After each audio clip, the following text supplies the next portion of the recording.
Hello everyone, welcome back to the channel. In this video, we are going to discuss discrete mathematics of BSc Honors Mathematics Sem 3. तो हमने पिछली video में आपका section 1.3 तक कर लिया था, इंटीचेंज तक. आज हम नेक्स्ट सेक्शन करने वाले हैं, which is section 1.4 order isomorphism. Directly start करते हैं. तो देखो, आपके पास अब आता है ऑर्डर आइसोमॉर्फिज्म. अभी तक हमने सिर्फ वो देख लिया कि पार्शियली ऑर्डर्ड सेट क्या होता है और एंटीचेन चेन्स क्या होता है. अब आता है हमारे पास ऑर्डर आइसोमॉर्फिज्म. अब ऑर्डर आइसोमॉर्फिज्म क्या होता है, देखो पहले एक बार डेफिनेशन देख लेते हैं कि अगर P और Q ऑर्डर आइसोमॉर्फिज्म है तो मैं लिखूंगा पहली बात तो कि P is isomorphic to Q. There exist a map P to Q onto, ये मैप मेरा ऑलरेडी ऑन टू गिवन है, such that if x is related to y, if and only phi of x is related to phi of y. देखो मैं बहुत basic सी चीज समझाता हूँ order isomorphism के थ्रू. देखो पहली चीज, अगर कोई भी दो क्या कहते हैं P और Q आपके पास है और वो ऑर्डर आइसोमॉर्फिज्म है, तो आप कैसे लिखोगे? P is isomorphic to Q. ये चीज हमें दी हुई है, जो फाई है वो P टू Q जा रहा है और वो ऑन टू मैप है, ठीक है. और अगर वो ऑर्डर आइसोमॉर्फिज्म होगा तो ये कंडीशन होल्ड करेगी कि x is related to y if and only if phi of x is related to phi of y, ठीक है. ये चीज वो कह रहा है. उसके बाद वो कहते हैं कि order isomorphism is necessarily bijective. उसने हमें ये चीज बोल दी कि जो हमारा ऑर्डर आइसोमॉर्फिज्म होगा वो ऑन टू है, और उसके बाद एक रिमार्क दे रहे हैं कि वो बाइजेक्टिव होगा ही होगा. तो उसके लिए हमें क्या चीज दिखानी पड़ेगी? अगर वो चीज बोल रहा है कि ऑन टू है तो हमें 1-1 वाली कंडीशन और दिखानी पड़ेगी, तभी मैं प्रूफ कर पाऊंगा कि वो बाइजेक्टिव है. तो एक बार इसका प्रूफ देख लेते हैं. देखो प्रूफ, पहले लेट फाई क्या दे रखा है मुझे, P से Q जा रहा है, ठीक है. Bn order isomorphism, Bn order isomorphism. मुझे शो क्या करना है? मुझे शो करना है कि फाई क्या है, फाई इज बाइजेक्टिव. मुझे शो करना है फाई बाइजेक्टिव है. तो क्या करेंगे? देखो, let phi of x is equal to phi of y. 1-1 के लिए क्या कंडीशन दिखाते थे? Phi of x equal to phi of मान के चलोगे, लास्ट में आपको लाना क्या? X is equal to y लाना है. तो मैंने क्या करा, phi is equal to phi y let कर लिया. फिर मैं कर रहा हूँ by using antisymmetric relation. By using antisymmetric relation. Antisymmetric अगर आपको याद हो, फर्स्ट वीडियो में कराया था मैंने, सेकंड वीडियो में एंटीसिमेट्रिक रिलेशन. तो क्या होता है उससे? Phi of x is less than phi of y, या फिर इसको ऐसे भी लिख सकते हो, phi of y is greater than phi of x, ठीक है. इतनी चीज आ गई. उसके बाद मैं क्या कर रहा हूँ, उसके बाद मैं which implies x is less than y, ये कैसे लिखा मैंने? By order isomorphism. Order isomorphism यही कहता है ना, ऊपर कंडीशन पढ़ो. ऊपर कहते हैं कि x is less than y in P if phi of x is less than phi of y. तो यहाँ पर हमारा phi of x phi of less than phi of y था एंटीसिमेट्रिक रिलेशन से. तो मैंने वही उसकी ऑर्डर आइसोमॉर्फिज्म की डेफिनेशन यूज करके क्या दिखा दिया कि x is less than y by order isomorphism, क्योंकि वो if and only if condition है, ठीक है. तो ये आ गया. और फिर से क्या करोगे? फिर से एंटीसिमेट्रिक वाला रिलेशन यूज करके क्या आ जाएगा? x is equal to y by antisymmetric relation. Antisymmetric याद है ना? एंटीसिमेट्रिक क्या था? दोबारा बता दूं कि अगर x is related to y and y is related to x which implies x is equal to y, यही था हमारे पास एंटीसिमेट्रिक रिलेशन, वही मैंने लगा दिया, ठीक है. समझ आया? अब एक और चीज आती है. अब हमारे पास ये तो हमने देख लिया कि हमने क्या देखा कि every order isomorphism is bijective but not every bijective function is order isomorphism.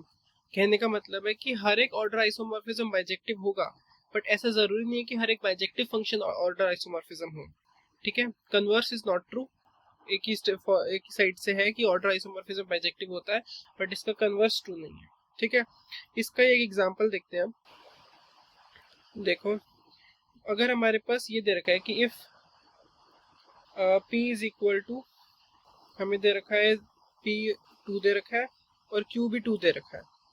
हमें डिफाइन करना है, हमें डिफाइन कर रखा है कि जो फाई ऑफ 0 है वो 1 के इक्वल है और फाई ऑफ 1 जो है आपका वो 0 के इक्वल है। अब आपको बोला है कि P के अंदर 2 ही एलिमेंट्स हैं, ये सेट नहीं है वैसे, हमारे पास 2 ही एलिमेंट है 2 P के के अंदर। तो मैं लेट कर रहा हूँ कि P के पास लेट सपोज मेरे पास 0 और 1 है, Q के पास भी 0 और 1 है। ठीक है, सेम एलिमेंट्स है ना, कोई भी 2 एलिमेंट्स मैंने 0 और 1 ले लिए। ठीक है, क्योंकि उसमें बोल रखा है ना फाई ऑफ एक्स पे हमारे पास 0 है, और ये दूसरा वाला पॉइंट हो गया कि 0 पे 1 आ रहा है और 1 पे 0 आ रहा है, तो यहाँ से मैंने वो सेट लिख दिए 0 और 1। उसके बाद कंडीशन लगाओ, क्या कंडीशन थी वो उसकी, क्या कहते हैं, आइसोमॉर्फिज्म की, कि x is less than y which implies phi of x is less than phi of y, यही थी। तो x क्या है यहाँ पर, x आपका पास 0 है इसमें, और यहाँ पर क्या है y है 1, तो 0 इज लेस देन 1। और यहाँ से अगर फाई ऑफ एक्स करूँ, फाई ऑफ एक्स कितना दे रखा है 1, और फाई ऑफ वाई 0, तो क्या ये कंडीशन इक्वल आई, नहीं आई, तो ये क्या हो गया, it is not an order isomorphism. समझ आया। एक और एग्जांपल है इसके बाद, हमें बताना है भाई ऑर्डर आइसोमॉर्फिज्म है या नहीं है। एग्जांपल है, हमें शो करने की N naught is isomorphic to natural number. N naught का मतलब आपको पता ही होगा, एन नोट मैंने स्टार्टिंग में बताया था कि नेचुरल नंबर इंक्लूडिंग 0। ठीक है, अभी करो, हमें अगर प्रूफ करना है कि ऑर्डर आइसोमॉर्फिज्म हो, तो ऑर्डर आइसोमॉर्फिज्म के लिए क्या कंडीशन प्रूफ करोगे कि ये 1 1 ऑन 2 है, बेसिकली बाइजेक्टिव है। ठीक है, तो सबसे पहले क्या प्रूफ करेंगे, फाई इज ऑन 2।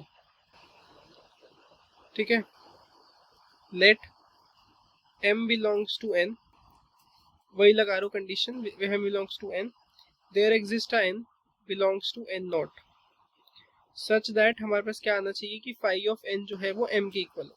ठीक है, दिस इम्प्लाइज, अब मैंने क्या करा, यहाँ पर मैं लेट करके चल रहा हूँ कि जो फाई ऑफ n है मैं उसको n+1 ले रहा हूँ।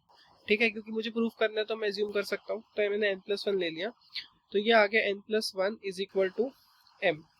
n को यहाँ छोड़ा, वहां का m-1 हो गया।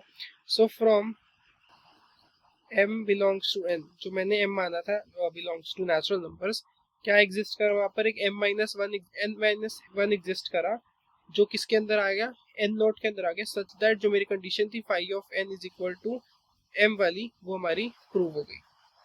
ठीक है, ये चीज जो प्रूफ करनी थी। फिर हम क्या शो करेंगे, हम शो करेंगे कि ये 1 1 है, तो क्या करेंगे, अगर मैं मान लूं कि जो मेरा x रिलेटेड टू y है वो किस में है, नेचुरल नंबर्स में है, और मुझे फिर प्रूफ क्या करना होगा कि phi of x is less than phi of y किस में आ जाए, मेरा n में, इसको n नोट में मान लेते हैं क्योंकि n नोट था ना स्टार्टिंग में, तो x और y हमारा n नोट में है, और इससे मुझे प्रूफ करना है कि जो फाई ऑफ x और फाई ऑफ y है वो n में आए। तो क्या करा, पहले लेट कर लेते हैं कि x is related to y in n naught. ठीक है, शो क्या करना है, मुझे शो करना है कि जो फाई ऑफ x है that is less than phi of y। तो मैंने फाई ऑफ x को मान लिया x+1 और फाई ऑफ y को मान लिया y+1। ठीक है, इसके बाद देखो, इसके बाद क्या आया हमारे पास आ गया कि x is less than y which implies x+1 is less then y+1। मतलब यहाँ पर मेरे पास वो कंडीशन थी ना ऊपर, क्या कहते हैं कि मैंने लेट करा था कि x is related to y in n naught, तो मैंने वो चीज लिख दी। उसके बाद x की वैल्यू थी यहाँ पर, क्या कहते हैं, दोनों साइड मैंने क्या कर दिया, यहाँ पर ऐड कर दिया 1 को। ठीक है, ऐड करने के बाद क्या आया मेरे पास, x+1 is less then y+1, और ये थी किसकी वैल्यू ऊपर मैंने जो मानी थी, phi of x less than phi of y की थी, ये मेरी चीज प्रूव होगी। ठीक है, इसी का ही कन्वर्स करना है, अगर कन्वर्सली, क्योंकि मैं दोनों साइड दिखानी है ना, इफ एंड ओनली इफ है, तो कन्वर्सली अगर phi of x is less than phi of y मुझे गिवन है, तो इसकी वैल्यू क्या थी, x+1, इसकी वैल्यू क्या थी, y+1। यहाँ से मैं क्या करूँ, दोनों तरफ से 1 को सब्ट्रैक्ट कर देता हूँ, सब्ट्रैक्ट 1 फ्रॉम बोथ साइड, तो मेरे पास क्या बच गया, x is less than y बच गया, और मेरे फिर ये कंडीशन प्रूव हो गई। ठीक है, ये था आपका एक एग्जांपल। तो आई होप आपको समझ आ गया होगा, मैं ज़्यादा लंबी वीडियो नहीं करूँगा। मैं इस वाली क्या कहते हैं वीडियो में खाली हमने यही करा आज, ऑर्डर आइसोमॉर्फिज्म। इसके अंदर हमने आज देखा कि ऑर्डर आइसोमॉर्फिज्म होता क्या है, एक छोटा सा प्रूफ करा बाइजेक्टिव वाला, आपकी बुक्स के हिसाब से चल रहा हूँ। एक एग्जांपल करा हमने, 2 एग्जांपल करे, ठीक है। इसके बाद नेक्स्ट वीडियो में करेंगे आपका section 1.14 which is the covering relation. Till then, thank you for watching, and if you like, share, subscribe and press the bell icon for more updates, and don't forget to like the video.